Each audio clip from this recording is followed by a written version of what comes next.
Hi everyone, welcome to achievers academy. आज हम देखेंगे कि जब हम एसिड या बेस को वाटर में मिलाते हैं तो क्या होता है। तो चलो शुरू करते हैं वीडियो।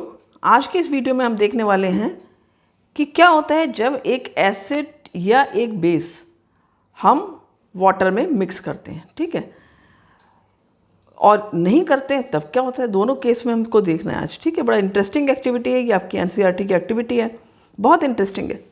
तो ध्यान से देखना है कैसे करना है, इसको समझने की कोशिश करना एक्टिविटी को अच्छे से। देखो ये जो टेस्ट ट्यूब है, ठीक है, इसमें क्या देख रहे हो आप कि ये टोंग से पकड़ी गए हैं, टीचर ने आपके टोंग से सपोज इसको पकड़ रखा है और इसमें सोडियम क्लोराइड लिया है जिसका फार्मूला होता है आपका NaCl।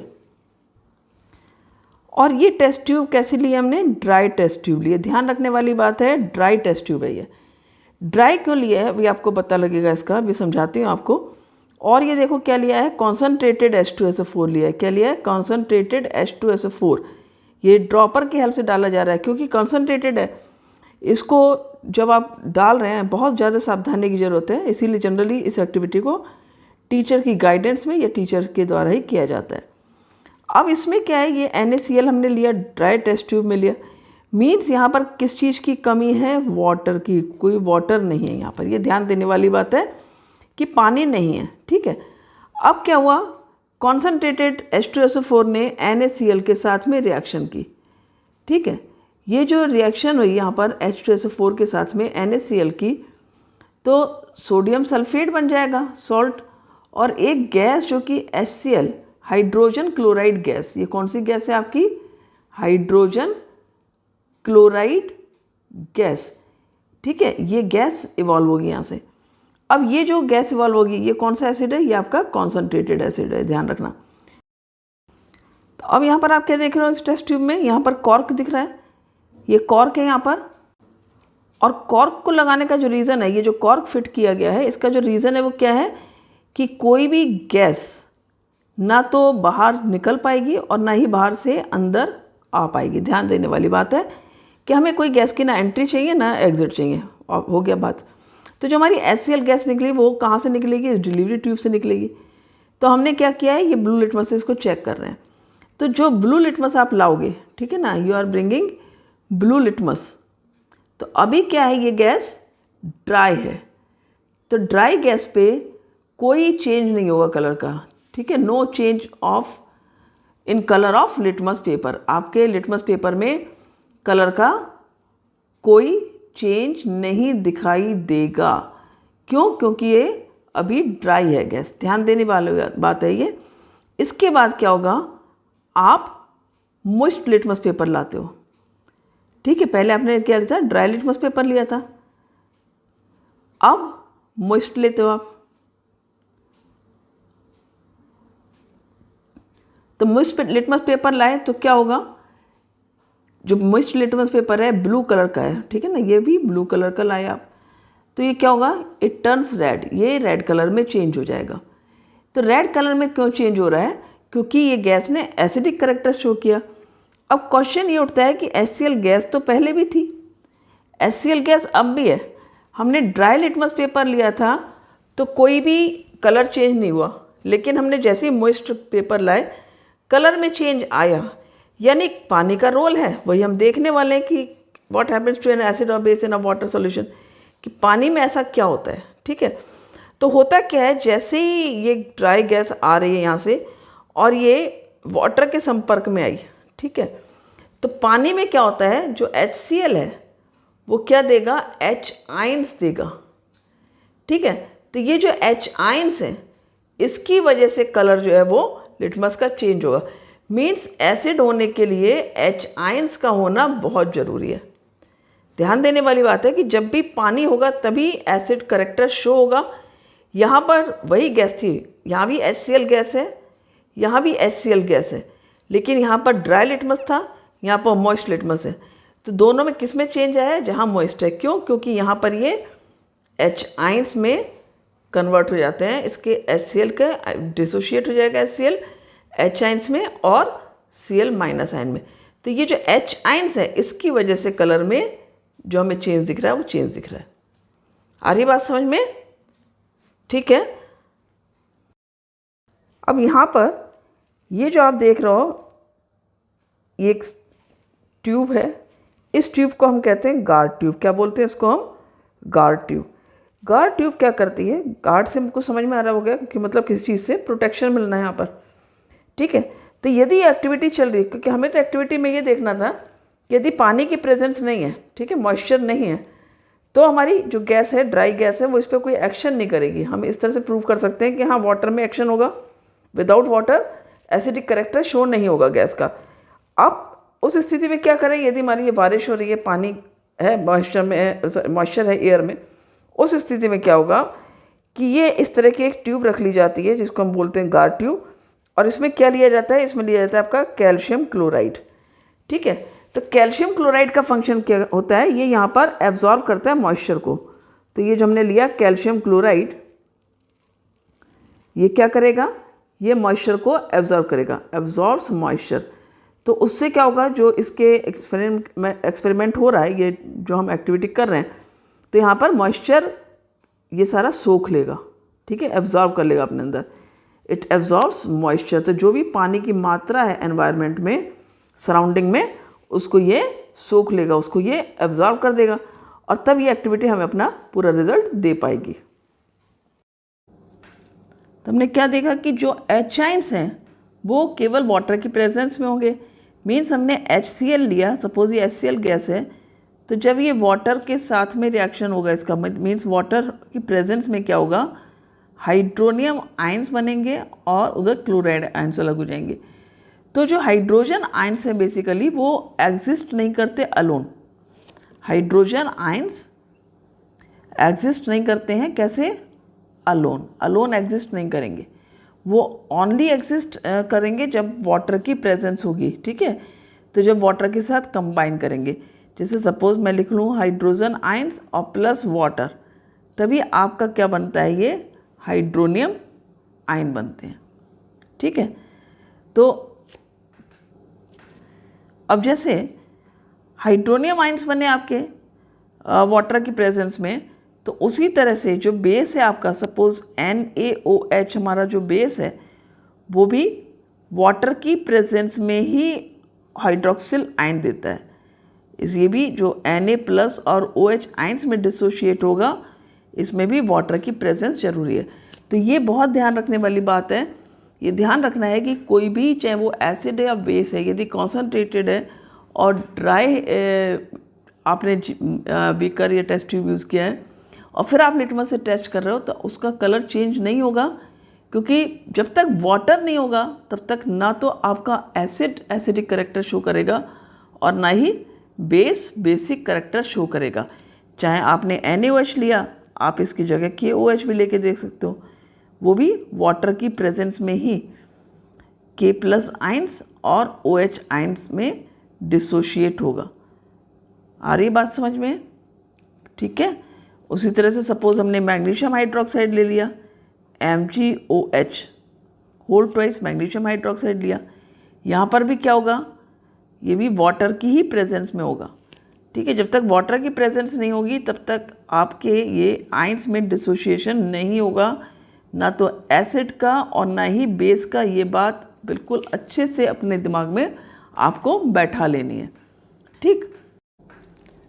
अब देखो ये जो बॉक्स दिया हुआ है ये आपकी बुक का बॉक्स है, और इस तरह के जितने भी बॉक्सेस हैं, मैंने पहले भी पिछले वीडियोस में बोल रखा है कि ये सब बहुत इंपॉर्टेंट होते हैं, तो ध्यान रखना है, इनको भी याद रखना है आपको कि जो भी चीज़ें हैं, चाहे वो ब्लू बॉक्सेस हैं फॉर द एक्टिविटीज़ और ऑरेंज बॉक्सेस हैं इस तरह के, तो ये सब डू यू नो वाले ये आपको याद रखने हैं, ठीक है। तो पढ़ना है अच्छे से। All bases do not dissolve in water, ध्यान रखना जितने भी बेस हैं वो सब डिजॉल्व नहीं होते हैं, तो केवल जो बेस डिजॉल्व हो जाएंगे उनको हमने क्या कहा? एल्कली। तो यानी जितने भी एल्कलीज हैं, आप कह सकते हो कि all alkalis are bases, but all bases are not alkali. समझ में आ रही है बात? भाई जितने भी बेस हैं वो एल्कली नहीं हो सकते, क्योंकि एल्कली तो वही है जो कि डिसॉल्व हो जाएंगे पानी में। लेकिन ऑल एल्कलीज आर बेसिस, क्योंकि जो बेस डिसॉल्व हो जाएंगे वो एल्कली हैं, तो जितने भी एल्कली होंगे वो बेस हो जाएंगे। ये ध्यान रखना, समझ में आ गया। अब क्या है, दे आर सोपी टू टच। ये टच में कैसे होते हैं जो एल्कलीज होते हैं, सोपी होते हैं, बिटर होंगे, कोरोसिव होंगे। ठीक है, इसलिए इनको टेस्ट नहीं करना है आपको, टच नहीं करना है, क्योंकि ये आपको नुकसान पहुंचा सकते हैं। क्लियर हुआ? तो बहुत ध्यान से ये सारी चीज़ें आपको समझनी है, जितनी भी एक्टिविटीज़ हैं और जो भी बुक में दिया है कंटेंट, और प्लस जो मैंने वीडियो बनाया है, इसको आप एक बार अच्छे से जब देख लोगे ना, एक एक चीज़ समझ लोगे, तो आपको एनसीईआरटी तो बहुत आसान लगने वाली है। अब हमने क्या देखा कि जितने भी एसिड्स हैं वो तो एच आयंस जनरेट कर रहे हैं। ठीक है ना, हमने देखा एसिड जितने भी हैं वो क्या जनरेट कर रहे हैं, H प्लस आइंस, और जो बेसिस हैं वो क्या जनरेट करते हैं, OH माइनस आइंस। तो जो हमारी न्यूट्रलाइजेशन रिएक्शन हमने देखी थी, न्यूट्रलाइजेशन रिएक्शन में हमने क्या देखा था कि एसिड बेस से रिएक्शन करता है और क्या बनाता है, सॉल्ट एंड वाटर। ये हमारी न्यूट्रलाइजेशन रिएक्शन थी। अब इसको हम कैसे देख सकते हैं, सपोज मैंने लिखा है यहाँ पर HX। ठीक है, HX क्या है, एक एसिड है, राइट, और इधर बेस मैंने लिख दिया सपोज MOH। तो यहाँ पर आपका क्या बन गया, सॉल्ट।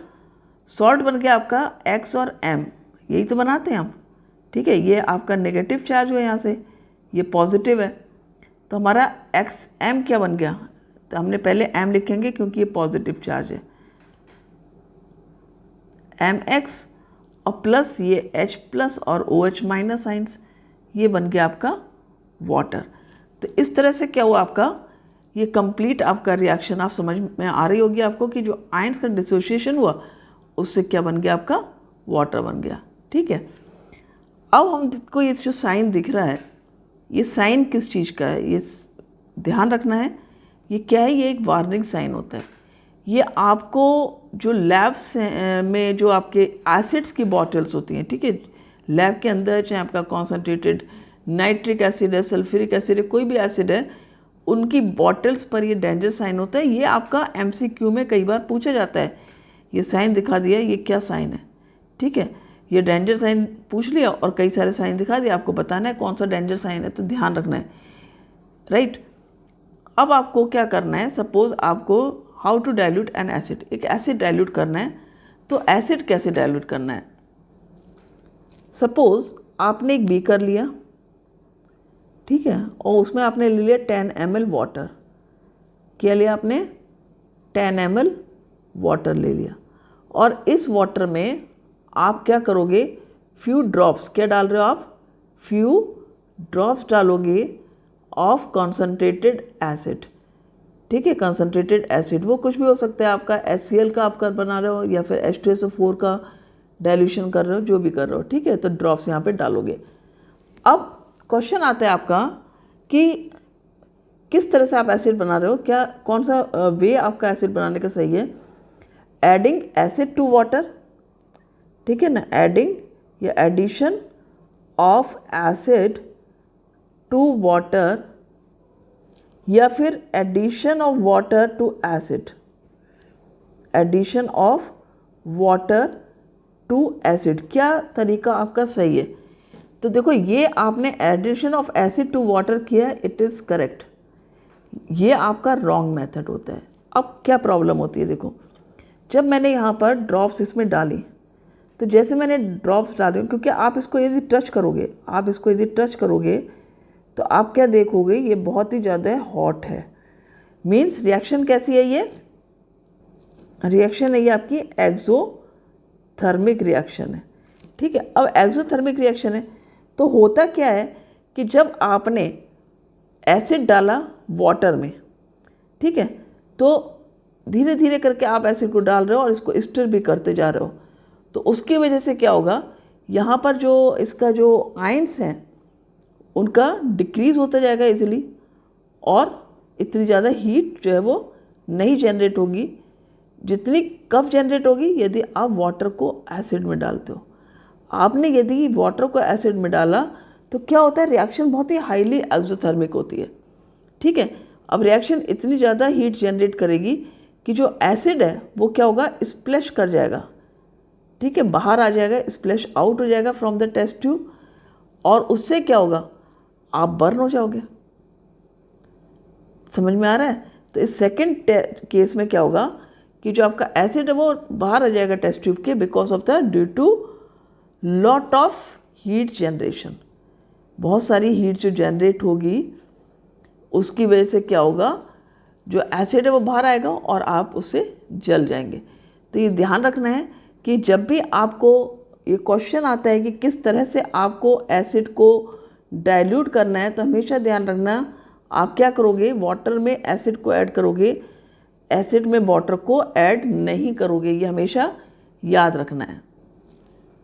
और ये जो हमने प्रोसेस की कि हमने एक एसिड को वाटर में डाल करके हम क्या कर रहे हैं, डाइल्यूट कर रहे हैं, we are making acid dilute, ठीक है। तो ये प्रोसेस क्या कहलाएगी, ये प्रोसेस कहलाती है आपकी डाइल्यूशन, ठीक है। ये भी कई बार आपसे क्वेश्चन में आता है, डाइल्यूशन क्या है। तो डाइल्यूशन क्या है, मिक्सिंग एन एसिड, आपने क्या किया, मिक्स किया एक एसिड को, ठीक है, और आपने सपोज बेस को मिक्स किया, किसी से भी आप डाइल्यूट, किसी भी चीज़ को डाइल्यूट कर रहे हो, किसमें, विद वाटर, वाटर में आपने इसको मिक्स किया, तो क्या होगा, इससे क्या होगा, डिक्रीज हो जाएगा कॉन्सेंट्रेशन में, ठीक है ना, it will decrease in concentration. किसके कंसंट्रेशन में डिक्रीज होगा, in concentration of H ions in case of acids और OH ions in case of base per unit volume, ठीक है। तो जो पर यूनिट वॉल्यूम है उसमें आयंस का जो नंबर है वो डिक्रीज हो जाएगा, और उसकी वजह से इसको हमने क्या कहा, वी कॉल इट डाइल्यूशन। क्या प्रोसेस है ये, डाइल्यूशन, ठीक है। तो ये ध्यान रखना है, इस तरह से आप इसको डिफाइन कर सकते हो। तो ये बहुत अच्छे से समझ लो, ये साइन याद रखना है। और ये बहुत ध्यान रखने वाली बात है कि जब भी हम एसिड को डाइल्यूट करेंगे, हम वाटर में एसिड को डालेंगे, क्योंकि ये रिएक्शन एक्सोथर्मिक है, अदरवाइज ये स्प्लैश कर जाएगा और आप बर्न हो सकते हो। तो यहाँ तक का टॉपिक कंप्लीट हो गया है। आई होप बहुत अच्छे से आपने ये सारे टॉपिक जितने आज कवर हुए हैं अच्छे से समझ लिए होंगे। वीडियो देखने के बाद एक बार NCERT ज़रूर पढ़ लेना और अच्छे से क्लियर हो जाएंगी चीज़ें आपको। So thank you for watching the video. मिलते हैं नेक्स्ट वीडियो में, तब तक के लिए हैव अ ग्रेट डे।